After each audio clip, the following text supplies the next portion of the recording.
guys? It is Charles Almighty right through Game Warriors Gaming for a Cause, and it's Unscripted. We're going to talk about darkness versus light. I apologize about my low energy. I'm trying to be a little quiet because it's like 1 in the morning. Um, Something I've been wrestling with for a couple weeks, and honestly was not sure if I was going to do it or not. But not been able to sleep and gnawing at me. So here we go.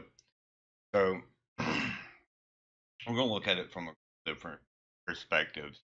First, obviously, this is a metaphor for being a positive influence on, or being that positive role model for someone. So I'm going to start out with if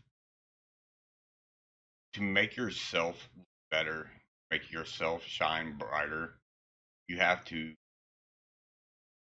belittle or dim someone else's light. You're going about it the wrong way. And eventually that's going to bite you. Um, and it shows more about your character than it does the person that you're trying to outshine. Um, so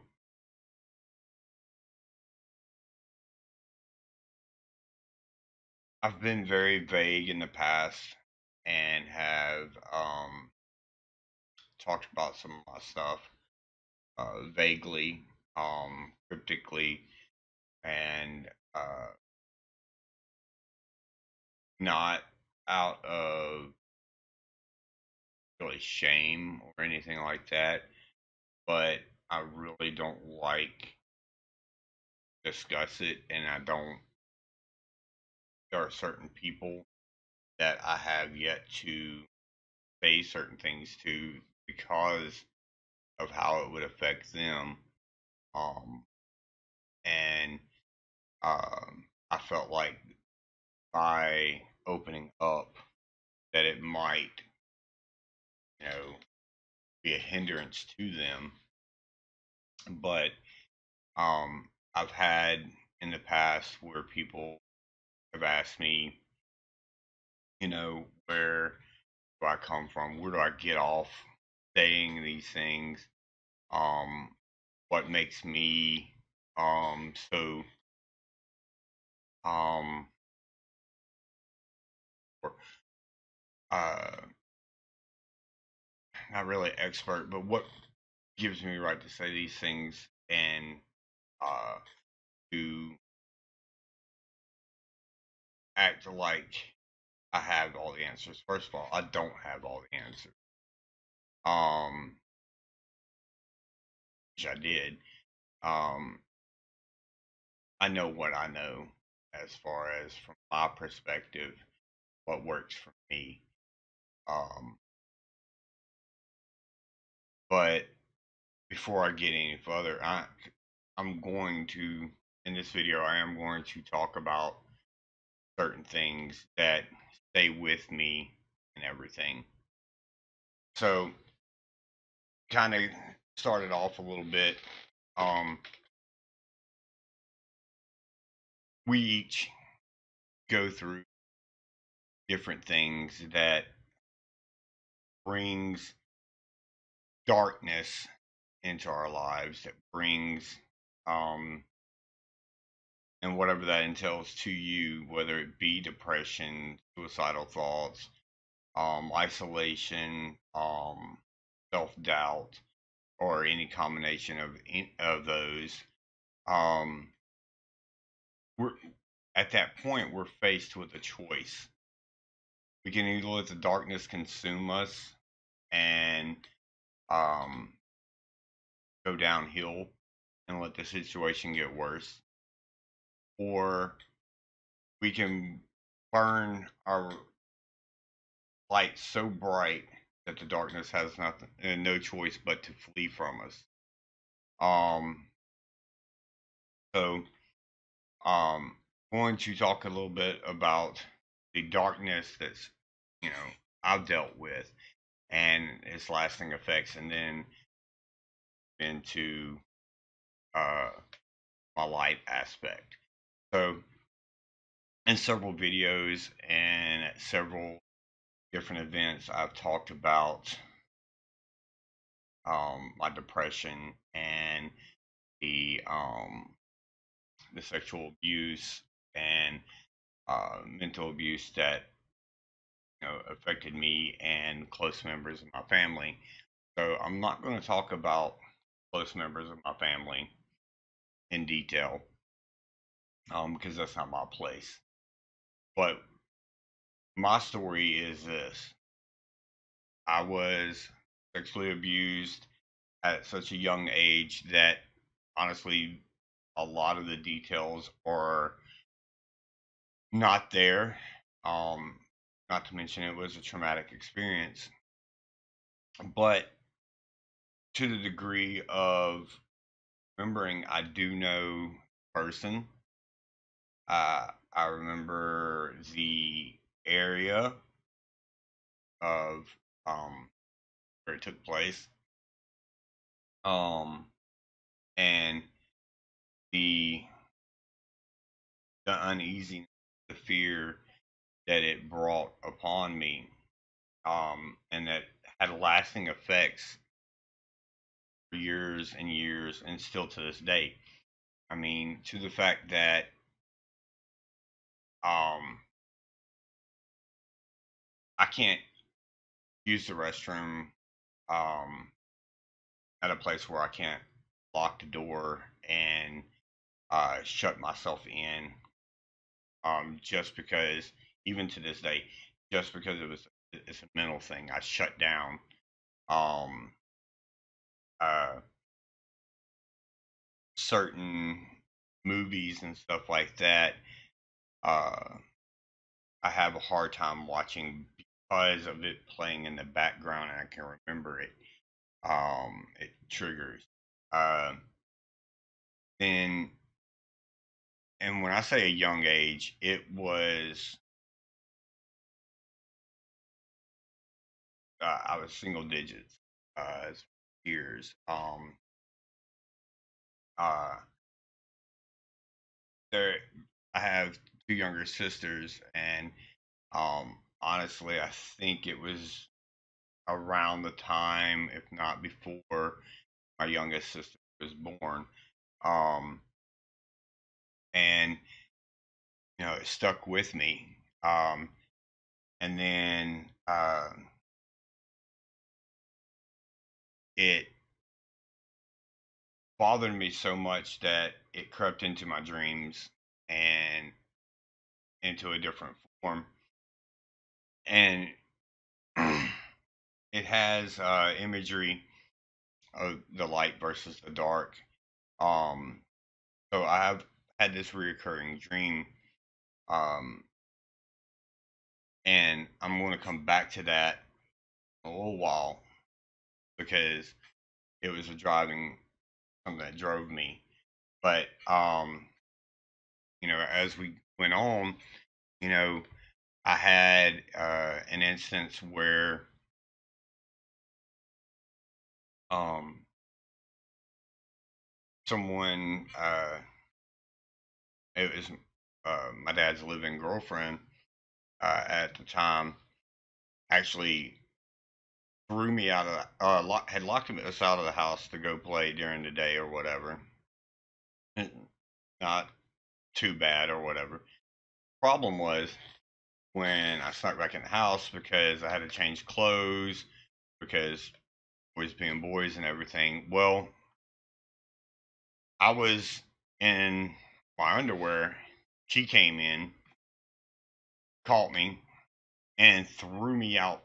Well, forced me out of my window in my underwear. And um, I'd been uh, verbally abused, and I had someone that I did confide in with some of the stuff that had gone on with me that used it. um, to exploit stuff sexually from me. Um, I had, you know, an adult figure in my life grab me by my collar and uh, threatened to punch me in my face over a spilled drink. Um, and I was probably late teens at that time. At that point, um, and then a bunch of other stuff that transpired. Other than that, um, and those things added up. I mean, my first suicide attempt was in the third grade. I attempted to hang myself. I had, like I said, that reoccurring dream that, um, you know, was a manifestation of my self doubt and my fear of uh, me not being able to protect my loved ones and me not being able to protect myself. Um, and I was probably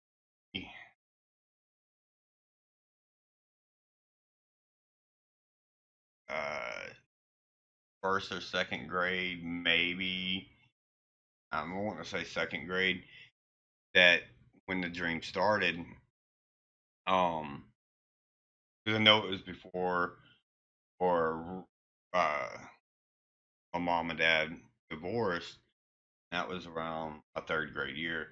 Um, and in this dream, um, it starts out with a loud thunder, and me looking out my bedroom window because at that time I was sharing a room with my younger sister, um, and then my youngest sister was in her own room next to my mom and dad's room, uh, and or my room was being built. I that part I don't remember, but anyway, so I checked on my kid sister, and then she was fine, and I looked out the window, uh, and seen this figure standing in the backyard. Lightning flashed.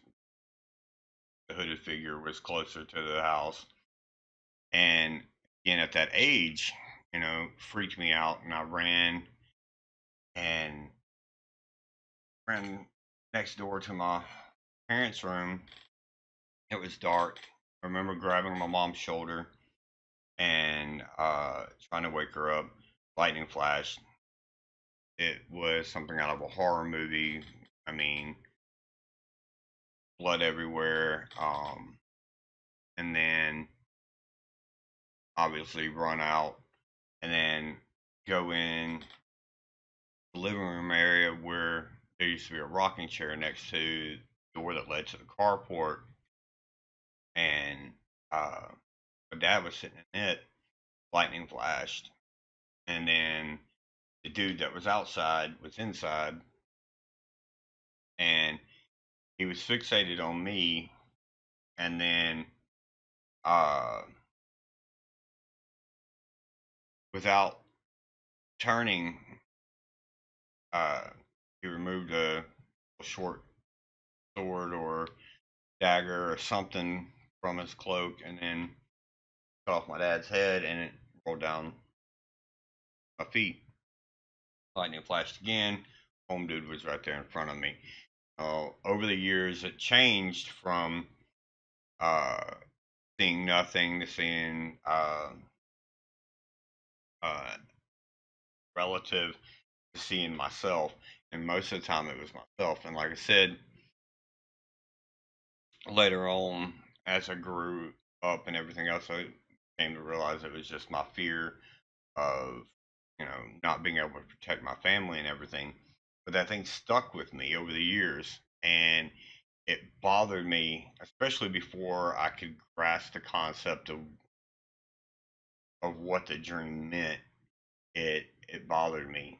So not only am I having all this stuff going on during the daytime, but I'm not sleeping. I'm not, you know, I'm being tortured at night by my imagination. Um, you know, so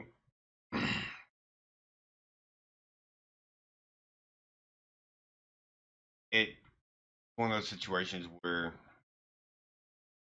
too much stuff going on, feeling isolated, feeling alone. I'd already had my confidence betrayed and used against me. For this person to take advantage of me sexually and stuff like that. Um, because I confided in him, and then to the person that you know that had originally messed with someone else, and the guilt and was the the beginning of me feeling the weight of the world on my shoulders and everything. And so I began not to trust anyone. Um, there was there was obviously a few people that made it through my armor and everything else and got to know me, and um, that kept me going. And there was, you know, obviously there was times when I felt like giving up, and I would love to say that that first suicide attempt was my last, but um, as previously stated, I've had multiple, um, ranging from different ways of trying. Um, but all of this stuff built up and built up, and then something had happened, um, where the one person that I thought that I didn't have to worry about betrayed that in such a way that it shook me to my core. And I began drinking when I was in junior high, and not excessively, but I was drinking. Well, obviously, any drinking at that age is more than I should, but um, and it continued and to adulthood, to the point of when uh, that other thing that shook me to my core, I, my my nightly routine was a hot bath, bottle of vodka, and the sharpest knife that I had, and contemplating and thinking, and putting the knife to my wrist and everything, and running every scenario through my head that I could possibly think of, and just holding out for one glimpse of light. And there, before um, I went through with it, there was always something that would click in my head, and I would I'd put the knife down, I'd bathe, I would go put what was left of the vodka back up, and then repeat the process the next day. You know, my ex-wife and I, we we sought help for me. We tried a couple different medicines, and it just made matters worse. And the thing that kept me going though was you know, for the most part, my friends, they were a beacon. They were that light that I needed. Um, and they kept me strong in my faith, or stronger in my faith than what I would have without them. They kept me to the best of their ability, um, sane, um, for lack of a better word. Um, but I had no purpose. I was still questioning why I had went through all that I'd went through, and I so it just kept on and kept on, and got to the point to where those things weren't working anymore. Um, and uh, I would have rather just burned the world down than continue. Um, Luckily, um, I was strong enough not to, and I you know, went through counseling, did some soul searching, and everything, and made some changes. Um, but it wasn't until after I'd lost a lot of my friends, the majority of my friends, uh, destroyed so many relationships as far as friendships, uh, my marriage, and relationships, family, that I finally had had enough, and I was at the point where I was drinking daily, to the point of vomiting most of the days. Um, and then I finally had said enough is enough. And then uh, by this time, I was well on the way of destroying a second marriage. I was, you know, uh, trying to repair relationships with some of my friends that I could, trying to mend the relationships with certain members of my family. Um, and, you know, everything seemed to be going on the right path. And then, uh,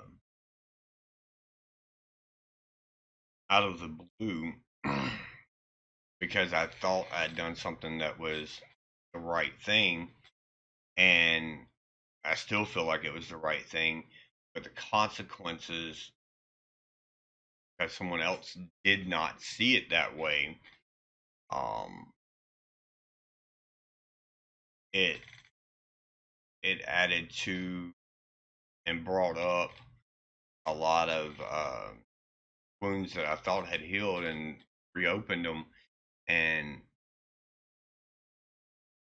I ended up last time that I attempted suicide because of the argument with certain family members, and bringing up old stuff, and not seeing what not seeing things from my perspective, and not seeing what I was trying to accomplish, um and me feeling their anger. And while I agreed that they had a right to be upset, I did not agree with the way they went about it. But I let it eat at me, and it was not too long after that that I attempted I attempted at suicide. And for people who have never been so depressed that they wanted to end it all, it's not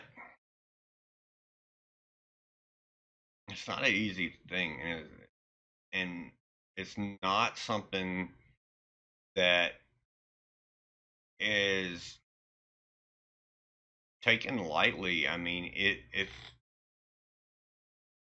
feels like you have no other choice. It feels like you have all of the light, all of the hope, everything sucked out of you like a black hole where there is no escape.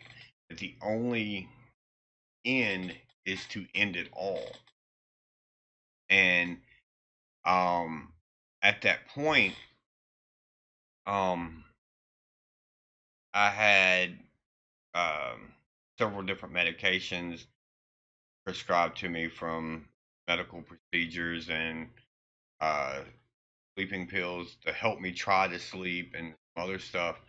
So I took all of these bottles, and I think there was like 3 or 4 different prescriptions, and I opened them up and poured them out on my bed, and I counted them, and I mean to this day I don't remember how many. I know it was over 30 pills of various things, and um,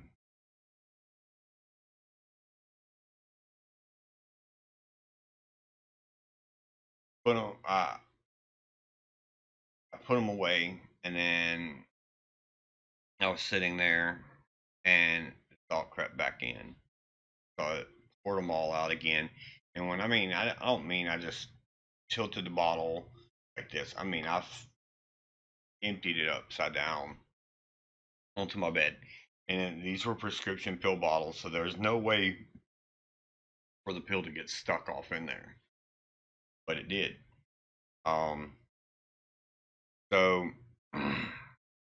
which I guess I should have waited on that. But anyway, so I took the I took them all that were on the bed, and like it was over 30 pills, and then I sat there, and in a moment of clarity, I realized what I had done. But at that point, I figured it was too late.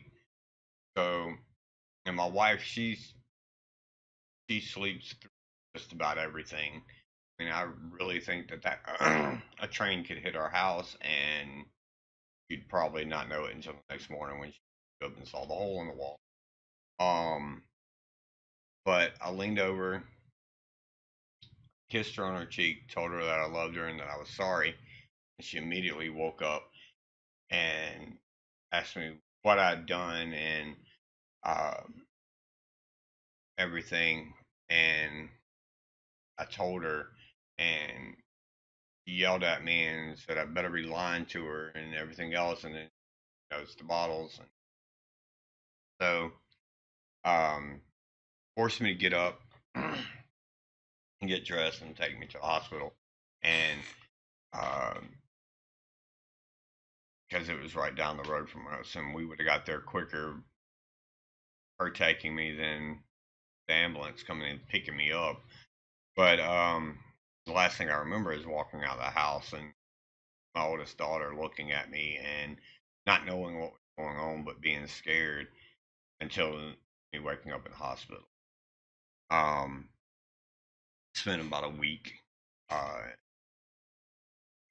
between and then medical ICU and then uh, mental play mental institution report exposure area where once I was glad I had bad insurance because otherwise I'd probably still be there. Um, because they weren't listening. Um, uh, the but the whole time I was in there, certain people were uh, speaking positive and not discounting what I'd done, but they knew that I needed encouragement at that point, whereas others were not so much. It was time to play the blame game. Um, and that hurt. And, you know, um, so, fast forward a couple years, or hold on, I ended up going home and bottles were still on my nightstand and everything. And I pick them up and I'm looking at them, starting to throw them away. And when I pick up one of them, I hear it rattle. So there was a pill off in one of them. So, I do believe that was God looking out for me. Because, you know, like I said, it was all prescription strength and sleeping pills, pain pills, and everything that uh, I had taken. And so that one could have been one that had done trick. Still trying to figure out how, but other than a miracle, I don't know. I have no explanation. But anyway, so the point of all of this is the fact that I didn't understand why I had to go through this. I mean, I was not the best person in the world, but obviously, no one should ever have to go through any of the stuff I went through. I mean, and there's other things that, you know, I went through. I had got what grade I was in, but it was elementary school. Had a neighborhood kid tried to stab me to death with, well,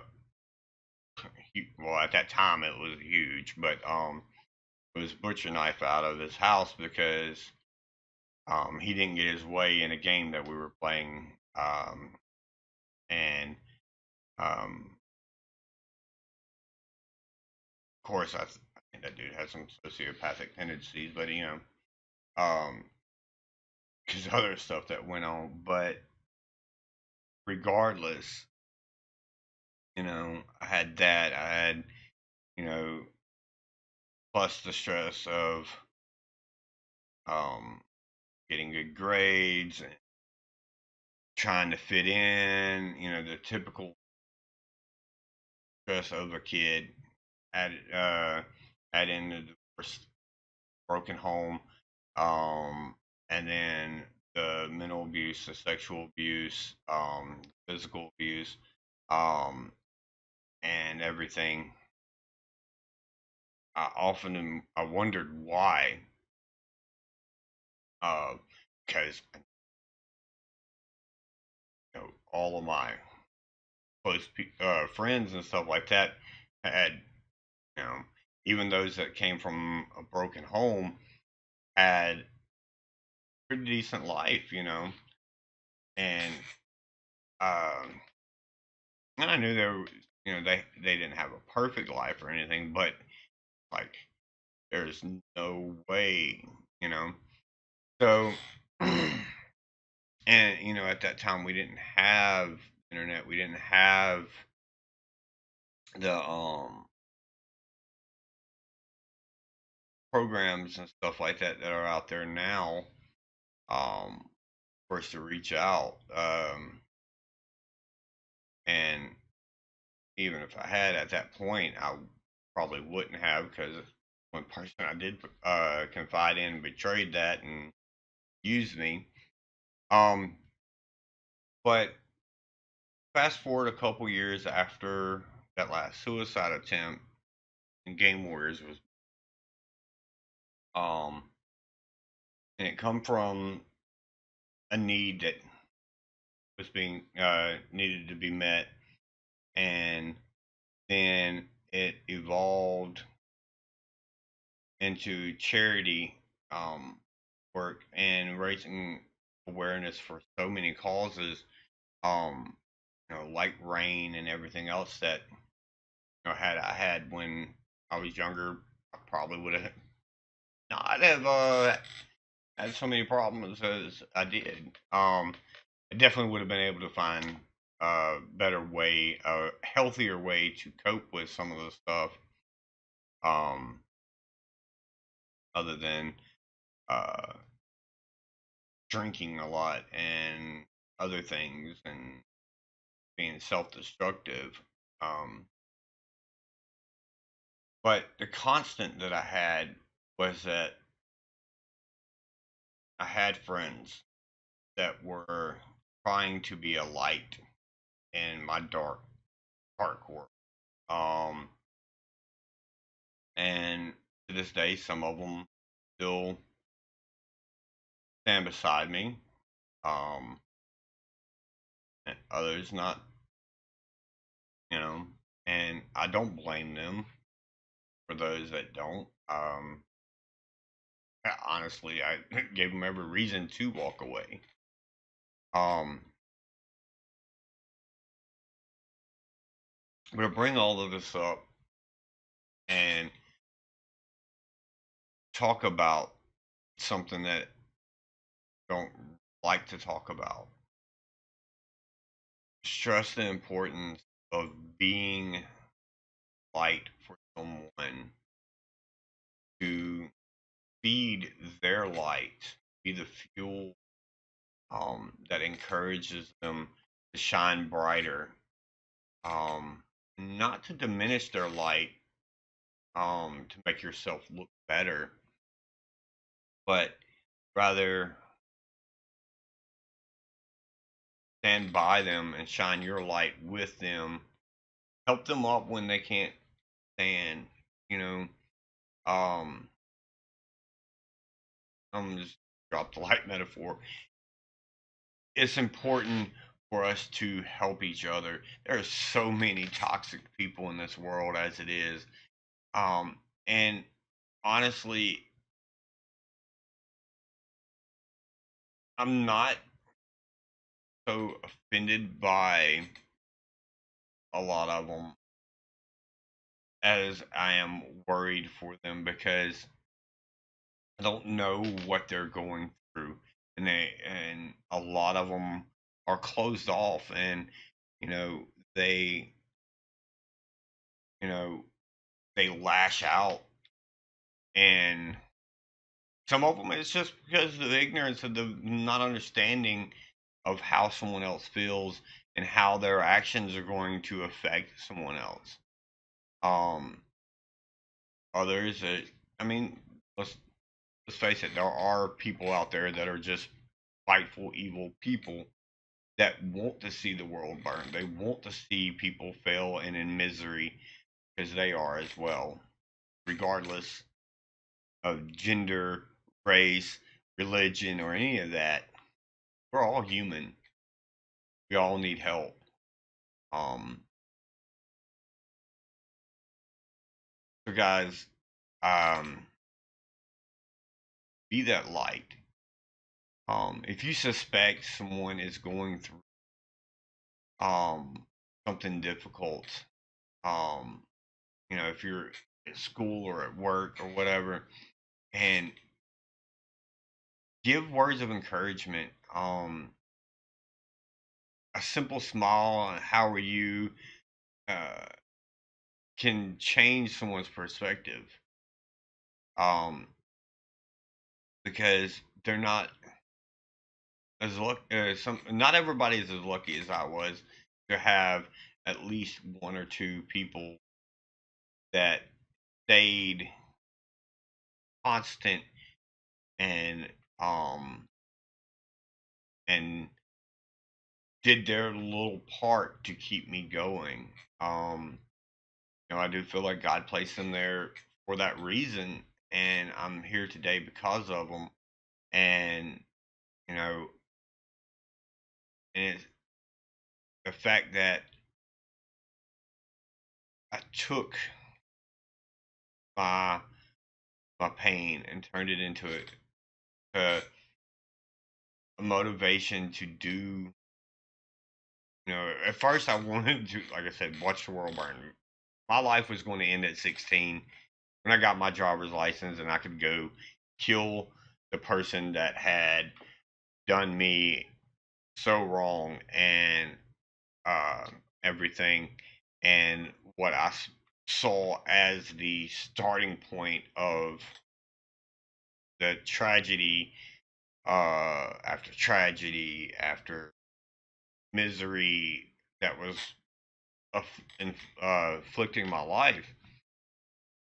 My game plan at 16 was get my driver's license, kill this fool, kill myself. Done. Cycle ends.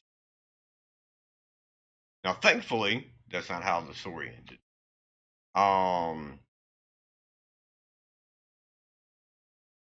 I